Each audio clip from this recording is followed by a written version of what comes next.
4 जून सन 2021, कक्षा अष्टम, विषय संस्कृत।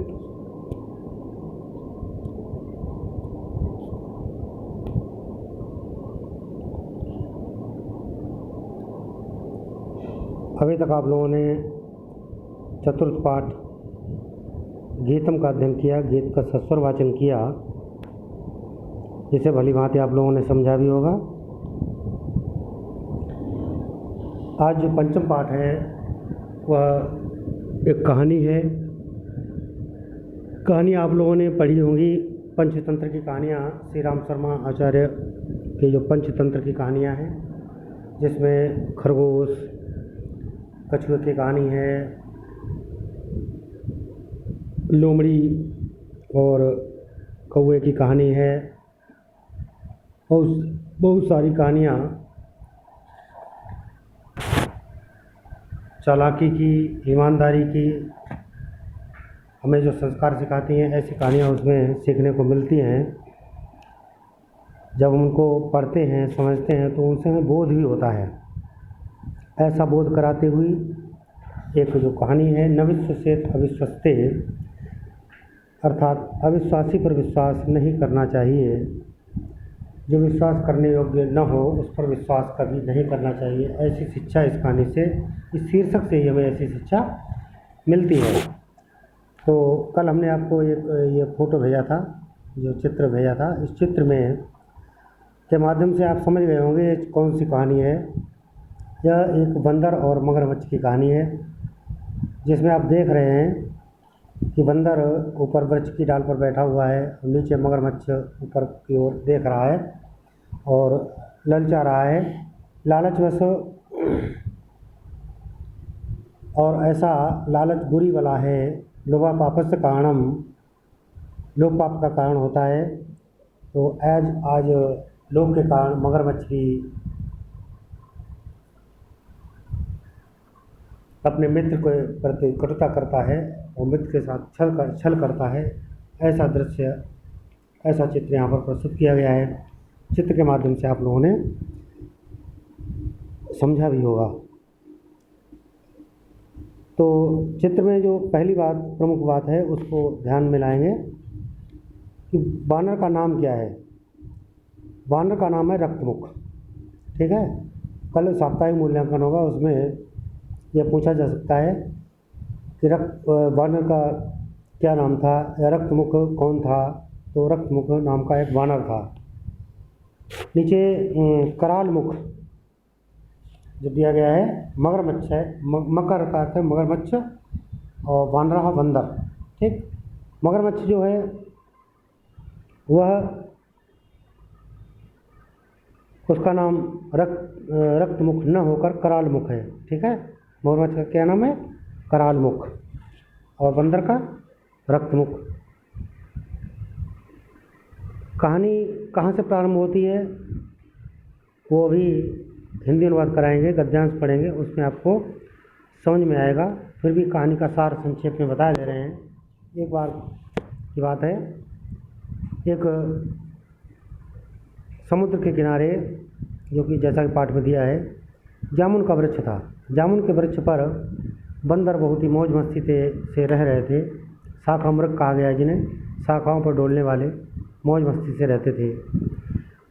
अचानक एक दिन की बात है, मगरमच्छ भी उन जामुन के वृक्ष के नीचे आता है और उन जामुन को खाकर उसका हृदय आनंदित हो जाता है, वो प्रसन्न होता है।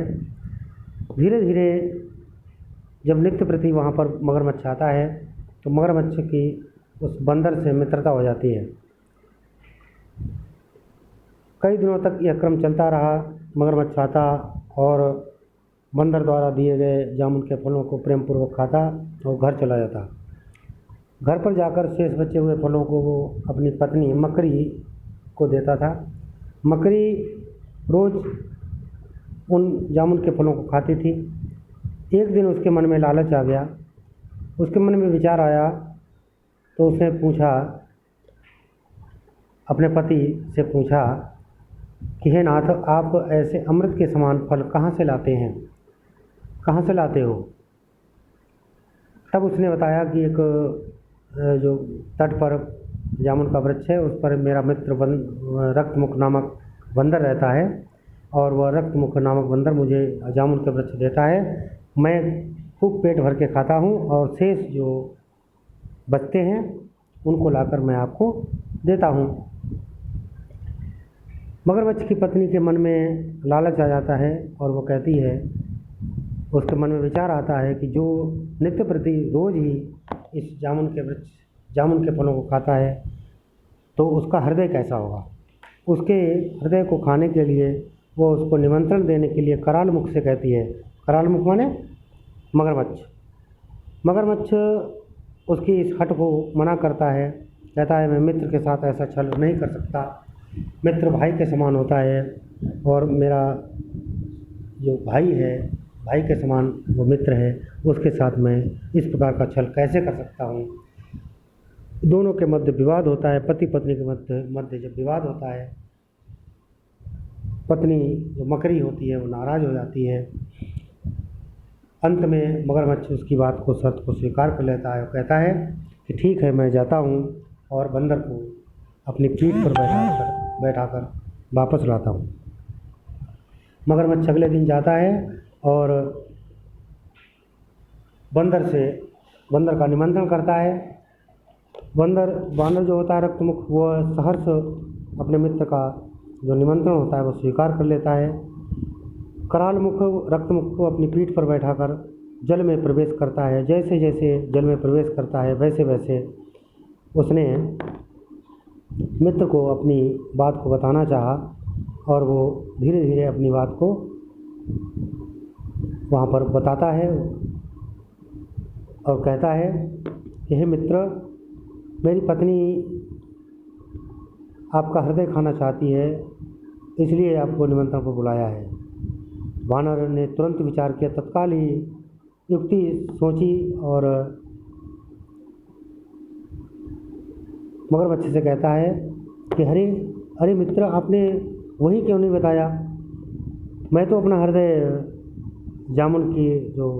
जम्बू कोटर होता है, अर्थात जामुन की खोह में जामुन के वृक्ष पर ही भूल आया हूँ।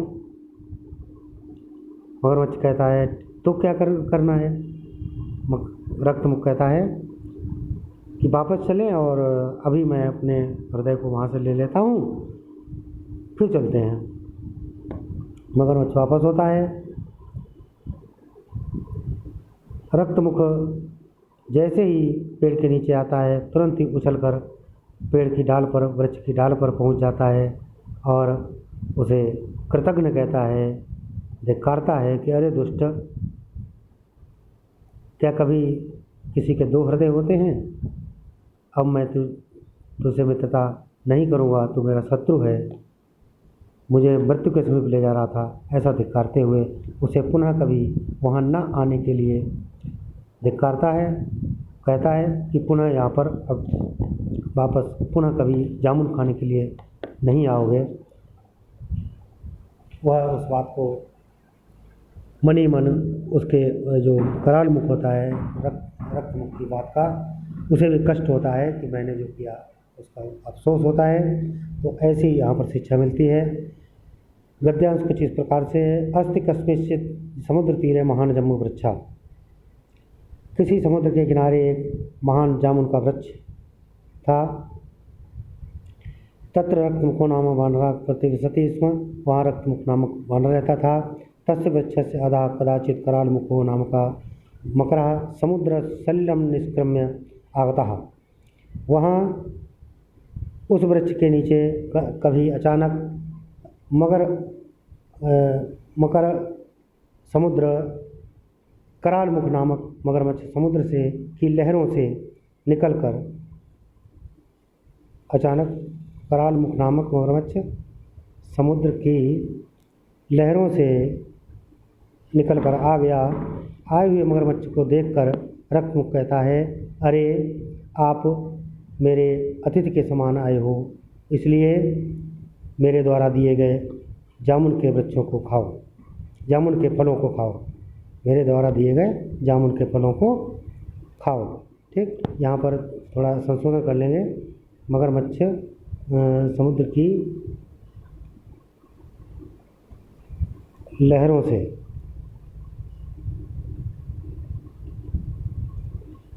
निकल कर आ गया। आए हुए मगरमच्छ को देखकर रक्षकों को बोला, आप अतिथि के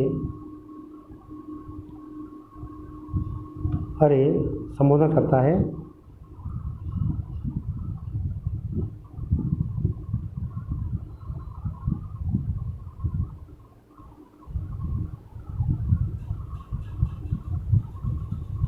तो इस प्रकार से इसे आप लोग लिखेंगे। गृह कार्य में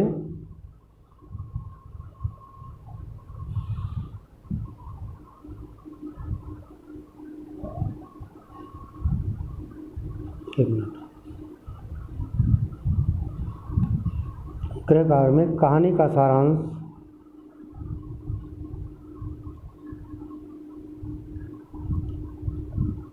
सारांश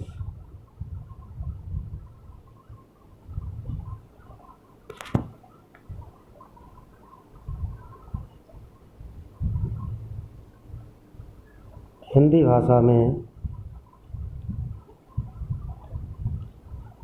अपने शब्दों में लिखें। ठीक है, अपने शब्दों में लिखें। मैंने बताया भी है, उस कहानी को भी आप सुन सकते हैं, उस कहानी को सुनकर भी आप लोग लिख सकते हैं। ठीक, धन्यवाद।